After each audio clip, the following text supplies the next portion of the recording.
Good evening, everyone. I'd like to begin with a land acknowledgement. We'd like to acknowledge that Guelph is situated on the ancestral homelands of the Anishinaabeg peoples, specifically the traditional territory of the Mississaugas of the Credit First Nation. Today, this gathering place is home to many First Nations, Métis, and Inuit peoples, and acknowledging them reminds us of our important connection to this land where we learn and work. As citizens, we have a responsibility for the stewardship of this land.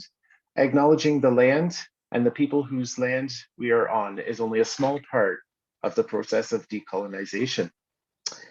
So good evening and welcome to our evening of mental health, specifically around men's mental health. My name is Jeff Stanlick. I'm a social worker. I'm an acting director of regional services at the Canadian Mental Health Association, Waterloo, Wellington. I've been with the CMHA for about 14 years now. We also have Rodney Phillips, and Rodney is the interim manager with our Here 24/7 phone line. And he's just recently graduated from MSW, his graduate studies, in Masters of Social Work. And he has been with CMHA for the past 6 years. He's worked in a variety of roles, both as a frontline service coordinator, as well in leadership capacity. Rodney also has a 23, so almost 2 years old daughter who is potentially watching tonight. So, so welcome, Rodney. We also have Constable Cameron Chafe from our Wellington OPP. He has been a police officer for about 6 years now on the road in Wellington County. He is Cameron is a go-to officer on his team, actually, when it comes to mental health related calls. His team brings him in and because of the great work that he's able to do there. Many of the calls that the OPP are responding to do involve some mental health and addiction related matters. So thanks to all of you for joining us tonight. It's Mental Health Week and we're midweek, and there's been lots of exciting events throughout this week, and they will continue. And we wanted to dedicate some time to talk about men's mental health. And so we've invited Constable Cameron Chafe to join us and to talk about this important topic. So we thank you, Cameron, for joining us, and of course, Rodney as well. Thank you. If you are experiencing distress, or if the conversation tonight sparks something for you, please reach out to Here 24/7, our phone line. And that telephone number is 1-844-437-3247. So tonight you may be joining us either on Zoom or the Zoom webinar link, or through our Facebook live broadcast. We're ready to receive your questions from either platform. So please feel free to type in your questions, and we will do our best to answer all of your questions. You can just put those in the question and answer section of either Zoom or Facebook. And we are also recording this webinar. It will be posted on the CMHA Waterloo Wellington website for the next few days. So let's get into our discussion. We'll start with some introductory comments from each of our panelists. So maybe we will start with Cameron, if that's okay. So could each of you share a little bit about yourself and why you got into your field? Absolutely, yeah. So I'm originally from Barrie area, but I have tons of family that have been involved in OPP pretty much all my life. I have aunts, uncles, and my dad actually is OPP, retired now. So it just kind of seemed to make sense to go into policing. But policing for them is considerably different than policing is for me now. There's a hugely different focus on what we actually do day to day. And a lot of that sort of become evident as I've worked on the road, especially in Wellington County, that has a lot of mental health supports and programs in place. Great, thank you, Cameron. Rodney, we'll shift that over to you. Yeah, born and raised in Kitchener, Waterloo, and it's been an absolute dream come true working for CMHA and being able to do this type of important work in the community I grew up in. Mental health has always drawn me to this kind of work as so many of as we're all touched by but by different mental health struggles and addiction as we go through life. It impacts so many people in our community, and so I've always been drawn to the mental health field. And once I started with Here 24/7, I just really fell in love with crisis work. Having the opportunity to be there to support people when they're in crisis and in need of that intensive support is both kind of rewarding, humbling, and it's been an absolute kind of pleasure to be doing this work for the past 7 years. Awesome. Thanks. Thank you both. Cameron, could you share a little bit with us about the partnership that CMHA has with the OPP called Impact? Absolutely. So in Wellington County, we're lucky enough to have access to the impact team. So essentially what happens is when we are dispatched as police to a mental health call that we think is something that uh, we can take a little time with and speak to the people involved. It's not something that's emergent. We can call the impact team out to help. And the impact team are a group of professionals and experts in mental health.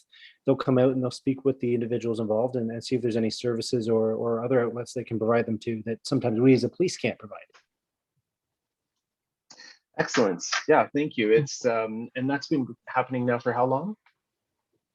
Oh, you caught me there. I don't know the Oh, exact okay. start date of that, but Yeah, no, that's as fine. long as I've been working, we've had at least some contact with the impact. Yeah, the Impact team has been incredibly helpful across all of Waterloo, Wellington. We have impacts with our Waterloo Regional Police as well as our Guelph Police.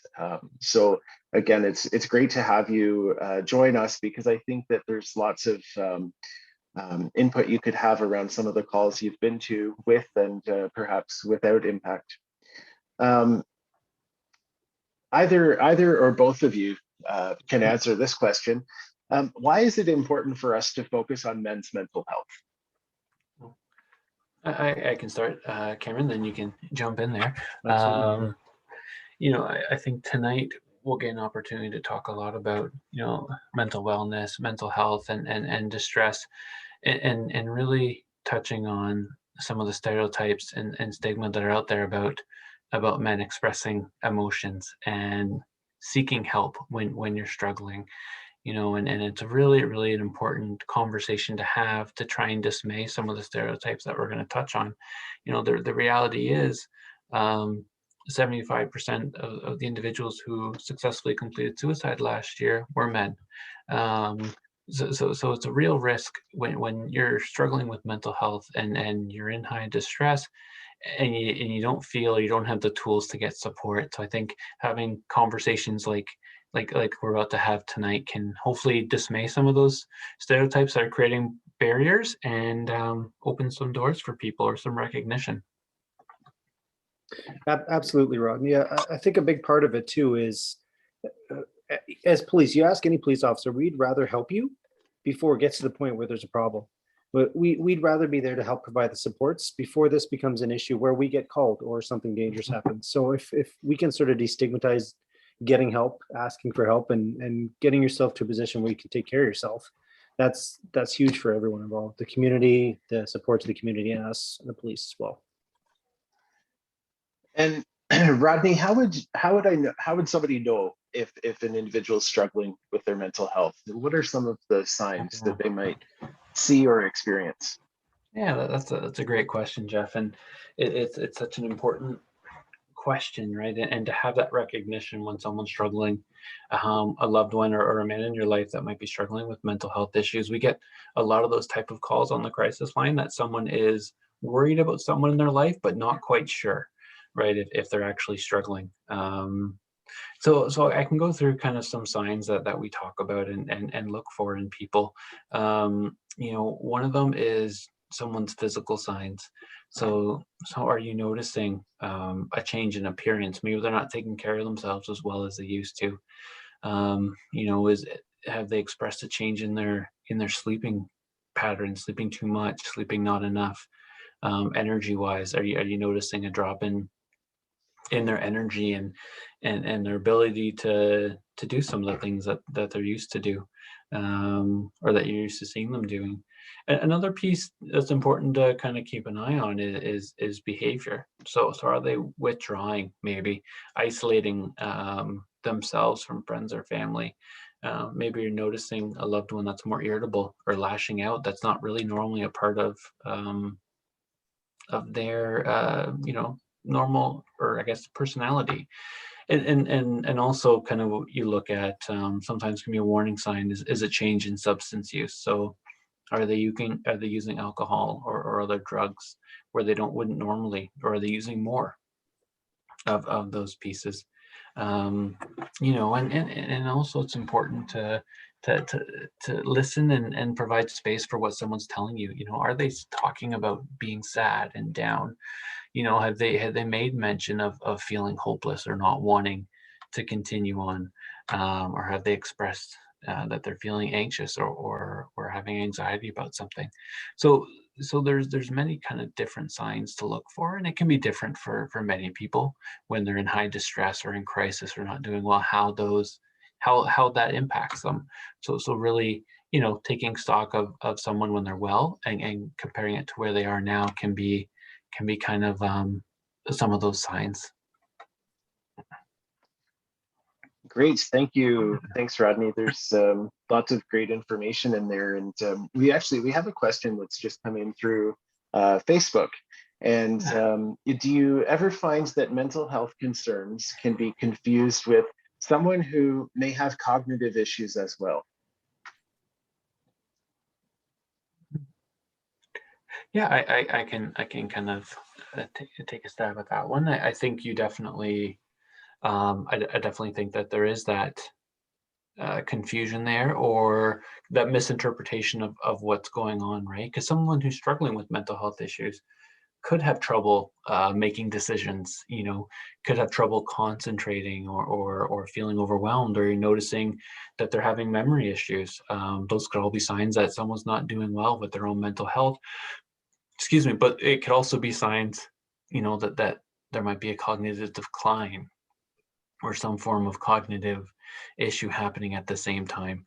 I think if you do have concerns about yourself, your own cognition, or of a loved one, kind of working with them to seek medical advice as well, to make sure that you're kind of looking at the issue from a holistic point of view, and looking at both mental health as well as maybe some physical contributions to a cognitive decline.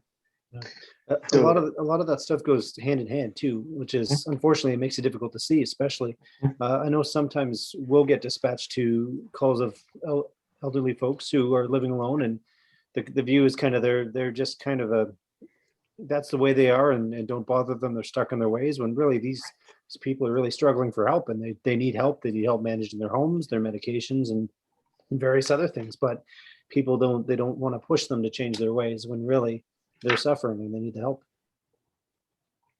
yeah, that's a great point. And I wonder too, family physicians are a great place to start, right? If there are concerns around mental health or cognitive concerns, then a family doctor is also a great resource. Awesome. Um, some people find it really difficult to ask for help, and might be afraid of being seen as being weak, right? So Cameron, specifically, I wonder if you could comment actually on how the stigma plays a role in this. And we know it can be difficult in a male-dominated workforce. So just wondered if you could kind of elaborate or comment on that. Yeah, absolutely. So the workforce I'm in, obviously, it is very male dominated. And in the past, as I said, things have been changing. But in the past, it was kind of viewed as that was a badge of honor to just sort of keep pushing through, and not really show any sort of emotion, or show any of the calls you're going to, or the things you're experiencing are getting to you.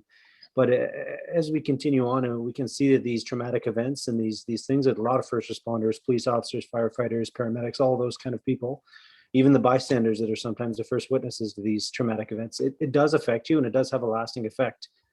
And while it used to be kind of a pull yourself up by your bootstraps and go on with your day sort of thing, it's the attitude is changing, and there is definitely a push to Mhm. support, and the tone it's sort of taking with my particular group of colleagues is not so much be a man and deal with it. It's, we're your teammates. We're worried about you. We want you to be able to help us out, and we know you would help us out. So what can we do to help you, sort of thing.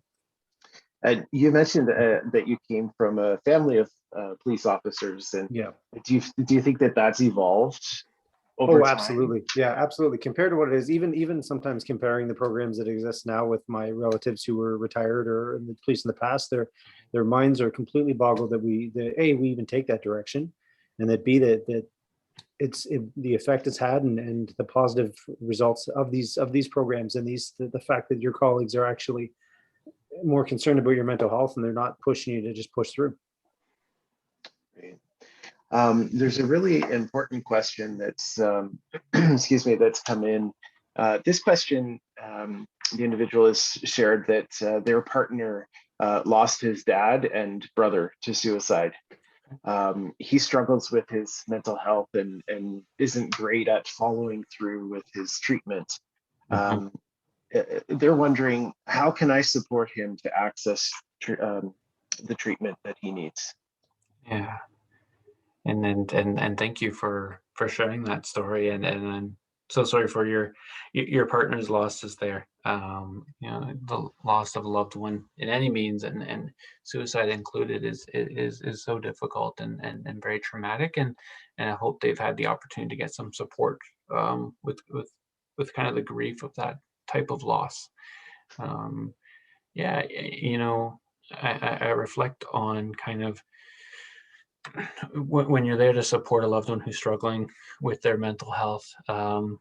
It can be really difficult, especially if they're not a point when they're ready to make changes for themselves. It can put a lot of stress on that caregiver, and it can be very draining. So first and foremost, I recommend looking at and getting support for yourself, making sure that you're doing the kind of things that keep you fully energized and well, and it puts you in a better position to be there to support your loved one. Um, Another piece that I would suggest also is reflecting on some of those signs that I mentioned before. In that question, to say that you're noticing some things that recommend some that maybe your partner's not doing well, and I would have a conversation about that with them, just saying, here's what I'm seeing, and here's why I'm worried, and what can we do together, to kind of support along that road to recovery. And if you're worried, about risk, that your partner is talking about harming themselves, or even attempting to end their own life, please reach out for crisis support. The Here 24/7 number that Jeff gave at the beginning will connect you to crisis workers that can help further support you and your loved one. Yeah, thanks for bringing that question forward. Yeah, thanks, Rodney, for answering that. That's that I think you make a good point too when you said to support for yourself, right? Like that's got to be a lot to hold on to as well. And we know that suicide has an impact of usually is almost a dozen people closely connected to those, and Mhm. watching out for one another, and like you say, watching those out for some signs of somebody struggling is so important. So yeah, thank you for that question, and please yeah, continue to send your questions in. Somebody else has said that they're tired, um, Mhm. they're short-tempered, and they're frustrated with the pressures of work. um, and I think this question is really, it's around, do I need to be concerned about my Mhm. mental health?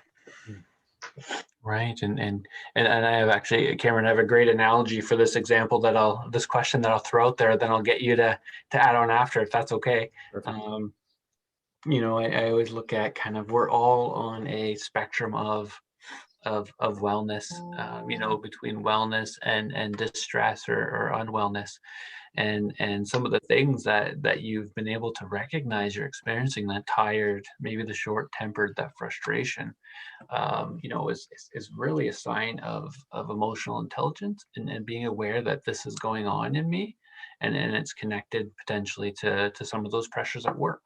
That recognition is so important. I think we all kind of move along in what I like to call the window of tolerance. When we're sleeping well, when we are doing things we enjoy, when we're having positive interactions with people, we're within this window of tolerance where stresses at work aren't necessarily affecting us the same way that it might if we're tired, and if we're not doing the things to take care of ourselves that kind of push us outside of this window of tolerance.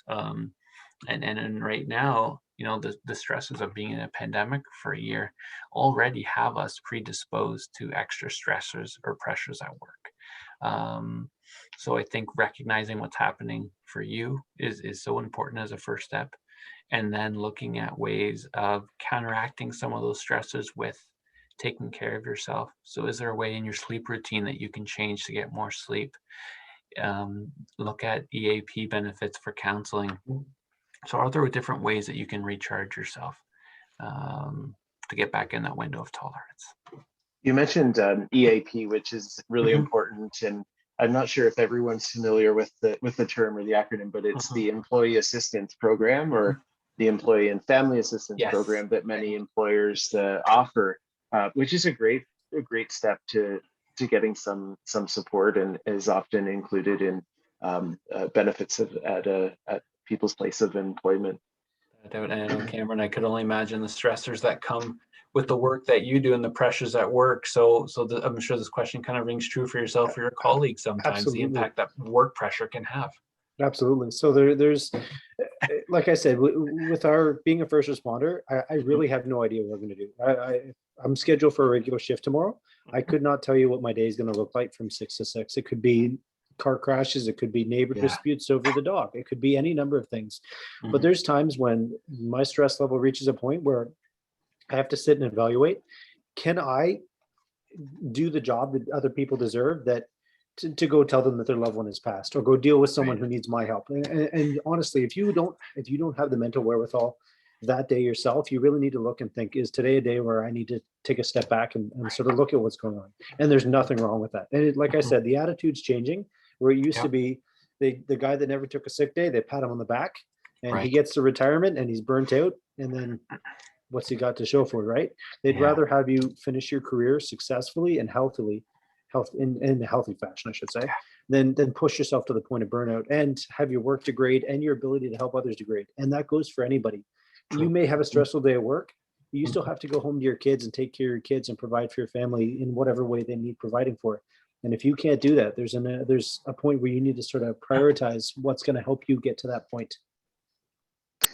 Cameron, I I just wonder, in light of the pandemic, obviously, that's happening, and I just wondering, with some of your calls and mental health calls in particular, are you seeing unique challenges, maybe specific to men, that are over and above what somebody might struggle with outside of a pandemic?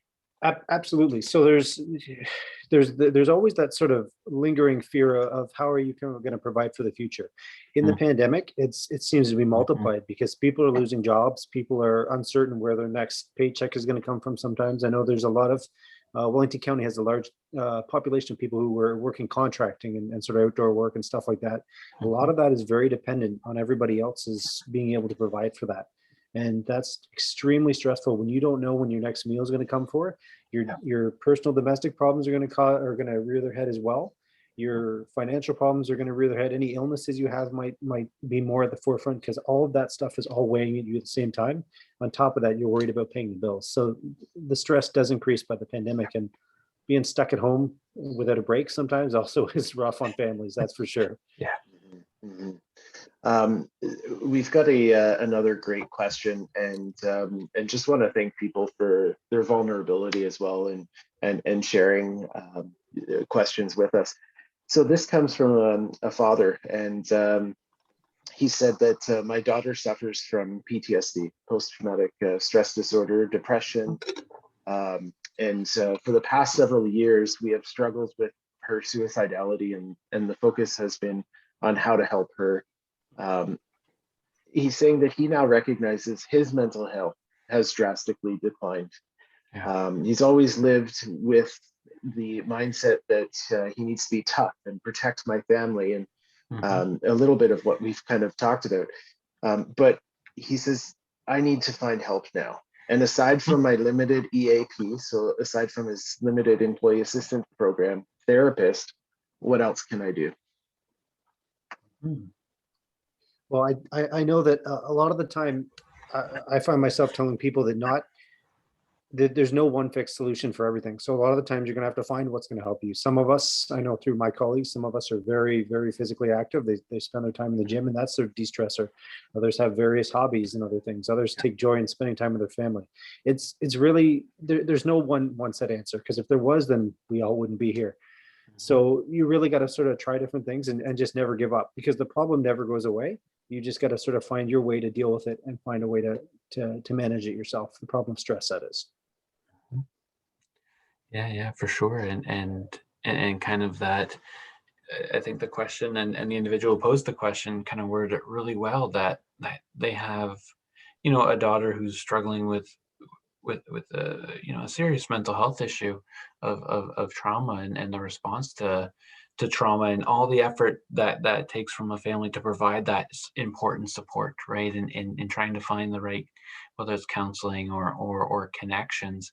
And then you add on the piece that they're experiencing thoughts of suicide, and then so you have that additional fear of that your loved one, may attempt to end their life. So definitely, those feelings around wanting to focus just on my family, and needing to just get up every day and be there for my family without looking at my own well-being. It happens quite often, and we get a lot of calls like that through here 24/7, of someone who's been so focused on their loved one who's been struggling, is now realizing that they also need that support, that they've given everything that they can, and they need something to energize them and support to refuel. And so I really appreciate kind of that acknowledgement that now it's time to focus on your own mental health, to be better, whether there is, be there more present as a father or a partner or at work.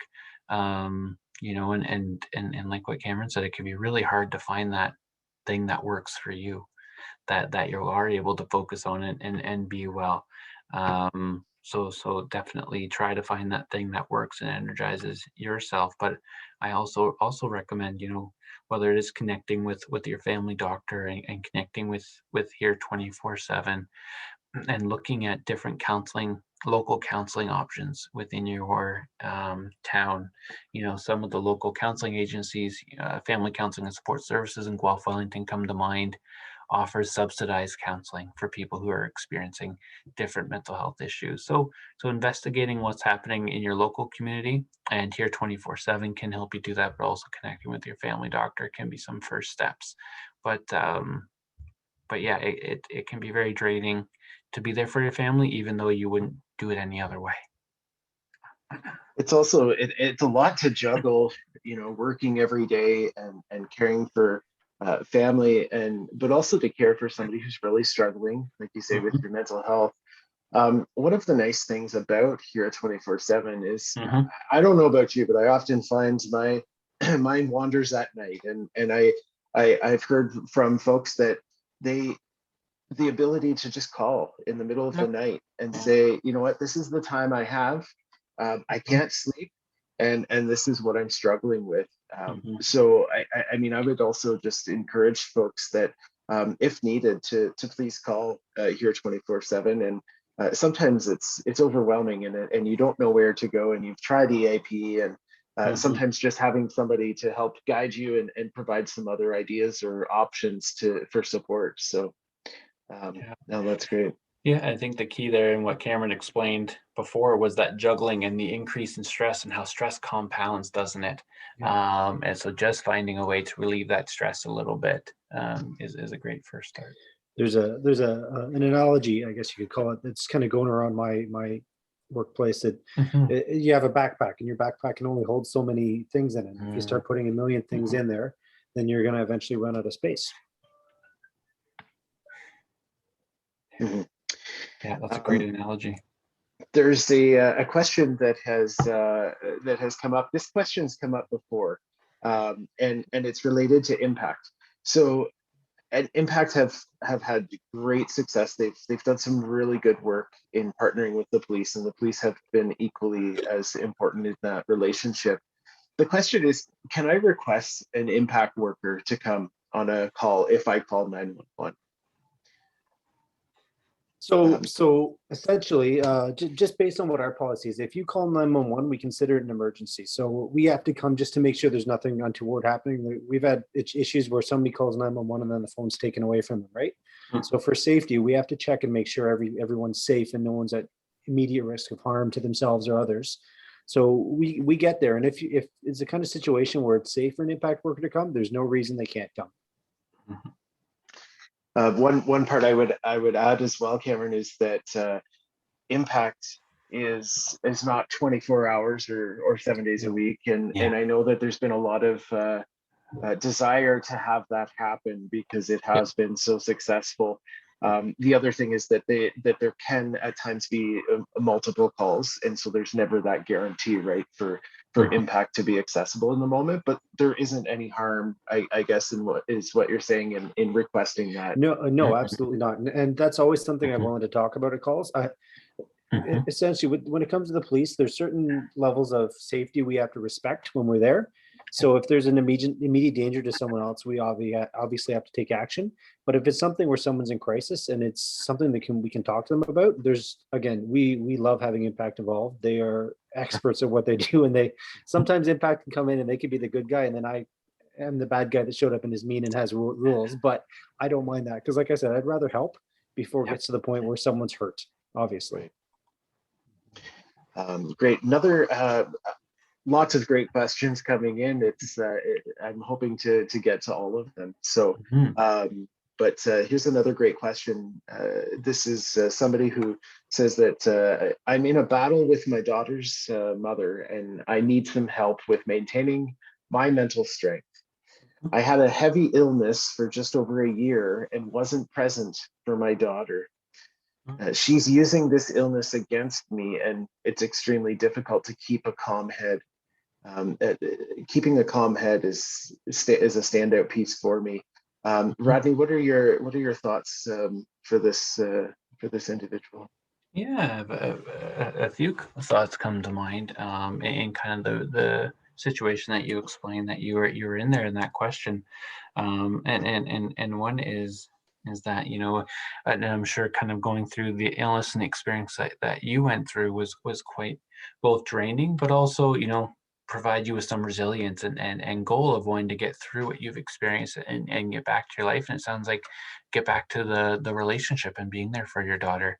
And I think, you know, whether it is seeking family counseling for the two of you, or even looking at ways of mending that bridge a little bit, could be an important step.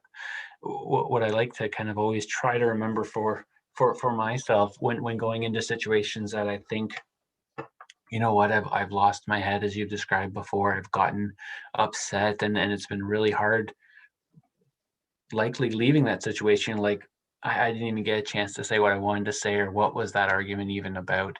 And because often what happens is when we're experiencing really high emotions, that rational part of our brain disconnects, and when we go into kind of that fight flight mode. And so I like to, whether it is doing some deep breathing before going into a stressful conversation, you know, box breathing works really well for myself. So breathing in for, you know, 4 seconds and exhaling for 4 seconds, and doing that 4 times can kind of just help bring your emotions down a little bit. What I also find is can be helpful is writing down what I'd like to say. If I know I have a phone call with somebody, just writing down what I'd like to get across, and sticking to that can help keep that rational part of our brains engaged. If you're finding that, so there are some brief tips there on having some of those conversations when you're feeling that you're becoming overwhelmed to prepare for those type of conversations. But yeah, I kind of suggest, when yourself or when your daughter's ready, to also maybe look at some options around family counseling to talk through some of the hurt on both sides of the relationship and how to mend that. Great. Thank you, Absolutely. Rodney. I love what Rodney said there about the keeping rational about it, because a lot of what we Mhm. deal with as police as well is family disputes. And it is, and trust me when I say there's nobody that can get you riled up like your family members. That's Yep. number one person who knows how to get you riled up, because they know you. Yep. They know you inside, and they Mhm. know how to push your buttons. So Rodney's point of Mhm. trying to treat it rationally is the best way you can look at it. You got to look at it like, what is your end goal? Your goal is to be a good father to your daughter, then that's what you need to stick to in spite of how you may be feeling in the moment. And if it's sometimes, like Rodney said, just take that deep breath, step back, and evaluate what you're doing. Great. Thank you both. Cameron, this is another follow-up police question. And it's really about, like, when do police normally get called for mental health related matters? So this person's really wondering about how do those calls differ from other calls? Okay. So a lot of the mental health calls we end up going to as police are, there's a couple different types, but the main one is typically when people are in crisis. They're acting out in some way that's causing either people to be around them, to fear for their safety or that person's safety, or they're damaging property or something. So when typically will arrive, this person will be in crisis for any number of various reasons. So a lot of the time there is a safety concern, but once the hope is that, and in most of the cases we get there and we can de-escalate it and bring it down a bit to the point where we can discuss what's going to happen, and it's not going to, it's again, like I said, the goal and the hope is to treat it in a way that we can talk to the person and get them help. Because when we arrive at these calls, we're not there to get somebody in trouble. We're not there to lay charges. We're there to help the person.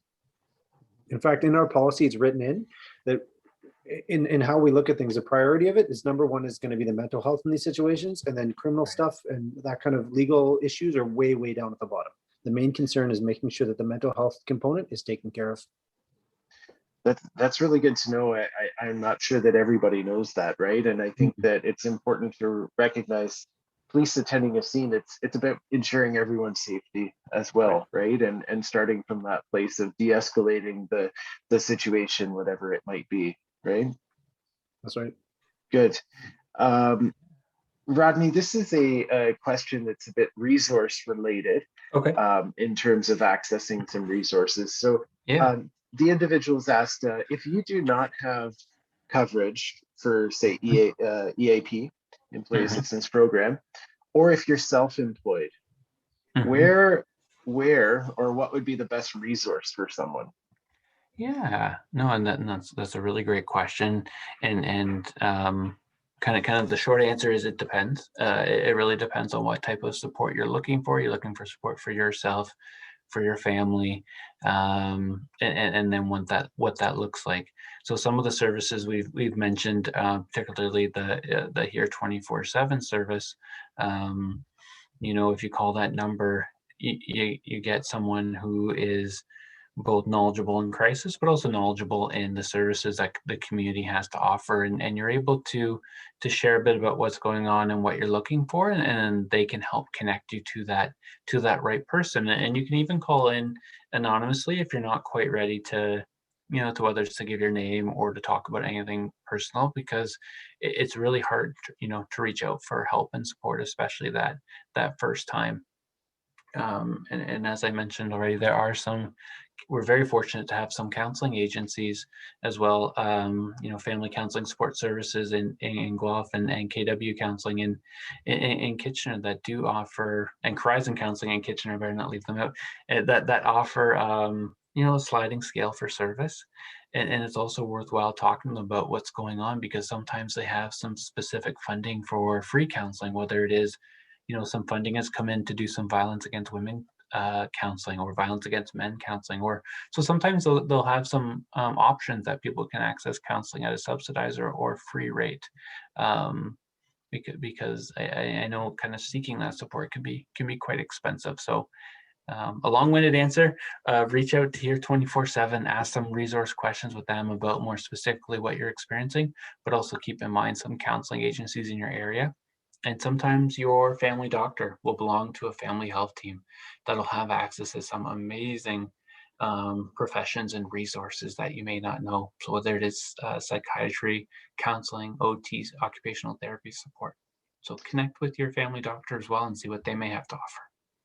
Yeah, I'm glad you mentioned the family doctor. I was reading an article just not too long ago, and it was about, it actually is very much related to this next question. And I'll share the question first, actually. The question is, do men and women have different mental health symptoms? And the article talked about men struggling with a lot of physical symptoms surrounding mental health, whether it's stomach pain or headaches or some of the physical symptoms. And I just wonder, because it could be difficult for men to go to their doctor and begin that conversation around mental health, right? How well versed would you say family physicians are in terms of supporting people through those conversations? Do men need to be worried about starting that conversation with their family doctor? Right. Yeah, I don't know if Cameron, you want to answer that one or your experiences? So again, like I said, and similar in the same vein as there's not one answer for everybody for a solution. Your rapport with your doctor is between you and them. If you have a good rapport with your doctor, that's going to help in the situation. If you're not comfortable with your doctor, there's other people you can talk to here 24/7. Can get you, again, it can get you in touch with resources. If you're not comfortable bringing that up with somebody, you don't necessarily have to bring it up with that person. There are many outlets you can talk to, and it's not a single road right to the solution. It's going to be a winding, branching path with a lot of different options, and some of those options will work for you and some of them won't. And it's a big part of it is, like I said, the stressor never goes away. It's not something you can just sit and maintain and hope it gets better. A lot of the time you do need to seek out some support in some way or another. So keep trying different options. If one doesn't work for you, that doesn't mean that that's the end. It means that that's one option that you know of that you've tried, and you can say, okay, I've tried this. Let's try the next thing. Right. That is such an important thing you said there, right? Just have the resilience to try again. You matter. Your mental health matters, because you didn't get necessarily the best response from your doctor or that first counselor. To have that resilience to try again and keep looking for that support you need. And you're dead on. It depends on the rapport you have with your doctor and how much kind of knowledge and care they have about mental health. But it doesn't mean that if you connect with here 24/7 or your counselor that they can't then help you advocate to your doctor if for whatever reason that option hasn't worked. So yeah. I think that answered. Did I answer your question, Jeff? I can't remember now. Yes. Yeah. No, it did. It did. Good. Very much. Thank you.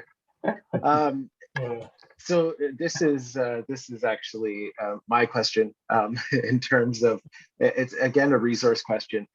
So throughout the pandemic, sometimes accessing resources in person haven't necessarily been an option, and I wonder if you could touch on some virtual options for people.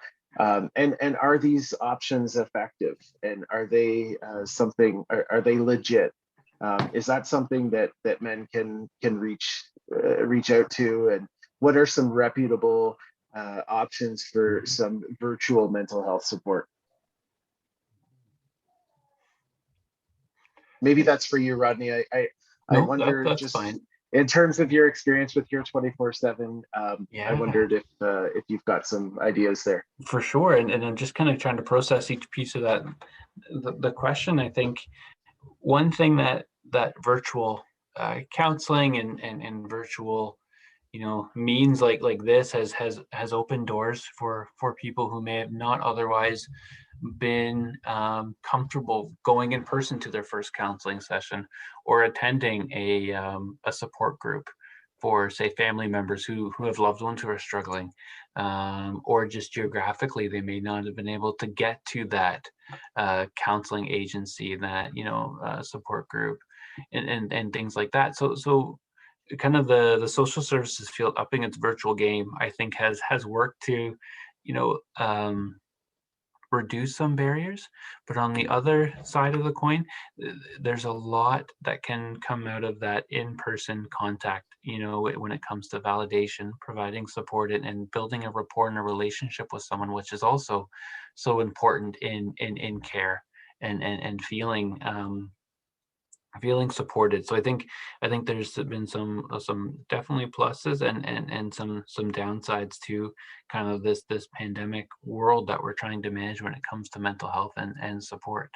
And I go back to, as far as reputable goes, is connecting with, whether it's a counseling agency that is known in your town, or talking to your family doctor, or something like Here 24/7, looking for advice, making the connections to services kind of that way, I think will help with that reputable piece. And then being aware and okay if that connection didn't work out for you, and being able to look for something else. And So, just further, sorry, Jeff, just further to no, go what ahead. Rodney said there, because I remember at the beginning of the COVID issue, there was some service interruptions, and there's some of our services had to go phone only, and they couldn't do home visits, and that was, it can be discouraging, but as always, Impact rises to it, and they do their best to make it work. And the thing about Impact that I really like, that sort of makes it, it's extremely helpful to us, especially police, because we have to go call to call. Impact continues. They don't, it's not a one stop thing. It's not you go to Impact and then you're done with them. They have a good method of following up, and they seem to keep track of the people they're involved with, and that makes a huge difference. So it may be a phone call one day because they're up in Mount Forest dealing with something, and we need to talk to you and Aaron, but they will get in touch with you. It's not the kind of thing where it's you have one chance, you get a phone call and that's it. It's more than that, which is a huge deal. That's what really makes it stick in my mind. Well, for sure. And to kind of summarize that resource piece as well is I wanted the people out there listening to check out hereforhelp.ca. So that's here, HERE, and then the number 4, and then help.ca. And that was an initiative that CMHA-WW started pretty close to the beginning of the pandemic to try and gather some mental health support and resources that allow to navigate this kind of virtual world that we're currently in. So that can also be kind of a place to start if you're not quite ready to actually reach out with calling yet. That's great. Thank you. Another question here is, it's very important because I think that this person has said, I keep hearing about self-care being so important during COVID. But I don't really know what that means for me as a man. And it's interesting because I think that at times a lot of people attribute that self-care or that stereotype and the stigma around, how does that apply to men?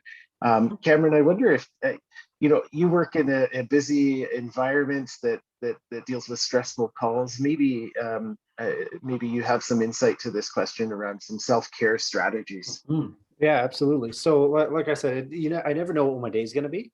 The one thing I can rely on is when I'm off work, I can essentially do what I need to do to feel better about myself. My hobbies are important to me. My family members are important to me. Honestly, it's self-care is exactly what it says, self-care. So you find what matters to you and what makes you feel better. If it's going for a run that makes you feel better, then that's something that's self-care for you. If it's going through your house, cleaning your house, making your house in a state you want it to be in, even better. If it's something as simple as sitting down and playing a video game or watching a TV show with your significant other, then that's self-care. It's stuff that matters to you, things that you care about, that you feel like you are doing for yourself and yourself alone, essentially. And whatever it is you want it to be, there's nothing wrong with whatever it is. Great, thank you, Cameron. Rodney, this person, and I know Cameron, you touched on this as well, is do you find men are reaching out more today than in the past for mental health support? I definitely do. I think a lot of, whether it's promotions like Bell Let's Talk Day, having the opportunity to have conversations like this with you two fine gentlemen, and just being able to have talks about men's mental health and the impact that stress and just life can have on us. I think the more that it's out there and it's okay to talk about your feelings and emotions and role modeling the importance and benefits of seeking support when we're struggling will just kind of increase that. So I definitely think that, yeah, men are reaching out and getting support. And it's no secret that we have other emotions and anger that we need to take care of, right? Yeah. And so it's so important to reach out. So I think we're getting there. We definitely are. Yeah. And a big part of that too is perpetuating that. So if it works for you, Mhm. spread the word. Don't be shy about it. If Yes. you say like, and you're recognizing that the people that come after you, Mhm. say, hey, listen, I noticed you're having a hard time. This worked for me. If not, Yeah. ask around. Like, don't be afraid to hide it. Don't feel like you have to hide it. Because a big part of my career is when you're new recruit, you feel like you got to toe the line, you got to be perfect and do Mhm. everything right. But as a new person, you can struggle as well. So it doesn't hurt to For ask for sure. help sometimes. Um, Rodney, there's an analogy that's used related to owning and maintaining a Mhm. vehicle. Mhm. Can you talk about how mental wellness is similar to this, and yeah, how that? Just wonder if you could talk about that analogy. We shared that analogy back in November Mhm. at a men's mental health webinar, and I think it had gone over well. But just wondering if you could explain that a bit. Yeah, definitely. And I love analogies. So this analogy is definitely a good one. Um, so really, it gets at the fact that like most people, we all own a car, or a lot of us own a car, and there's so many things that go into taking care of this car, whether it is filling it with gas, changing the oil, um, you know, putting on winter tires when it gets slippery out there, and just making sure that you're doing all the things, preventative things to this vehicle to allow it to, get you on that 4-hour drive, to go on the highway, to not break down when you need it, and essentially not run it into the ground, and really connecting that to how we work that way as well. In order to get the most out of ourselves, it's important that we engage in that word again, that ongoing self-care that Cameron so well explained the importance of. So whether it is yeah, the going out with friends when we're able to, but seeing friends virtually right now, taking care of yourself, reading a book, watching your favorite show, or just taking some time to breathe and be getting focused on the moment, are all kind of you know important pieces. Are Yeah. there So oh, go ahead there. Yeah, no, I just I'm mindful of the time, and I just wondered Yes. on the other end of the spectrum, Yep. um, Hmm. are there some things that you, either Rodney or Cameron, that you Hmm. would suggest avoiding, in terms of, some people, I'm thinking about Hmm. substances or the news, and maybe I'm giving the Hmm. answers here, but I Hmm. just wonder if you could expand on that, because I think that sometimes, what might be socially acceptable is not Right. necessarily the best for someone's mental health. For sure. Yeah. Go ahead there, Cameron.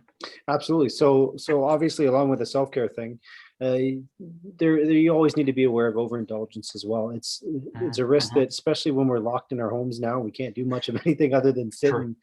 and engage with what's around us. It's easy to get into habits and get into the situation where you're allowing yourself to do things you wouldn't normally do, and there is risk involved in that. As we're all well aware, the opioid crisis has kind of gripped Ontario, and it's every single day. There's not a day passes where I don't encounter something directly related to that. So that's something that, if you're looking into substance abuse, there's plenty of resources to help you, because once you start down that road, it is a very difficult path to get off of.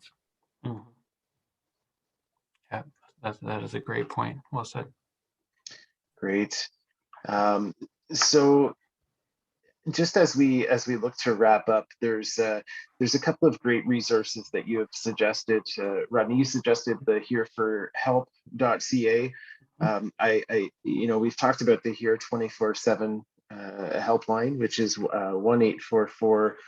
Just I've got the magnet here on my desk, just making sure I'm always giving out the right number. 1-844-437-3247. Mhm. And so that's a 24/7 mental health and addictions related or crisis. And of course, like Cameron talked about, impact is always or is often an option related to mental health calls.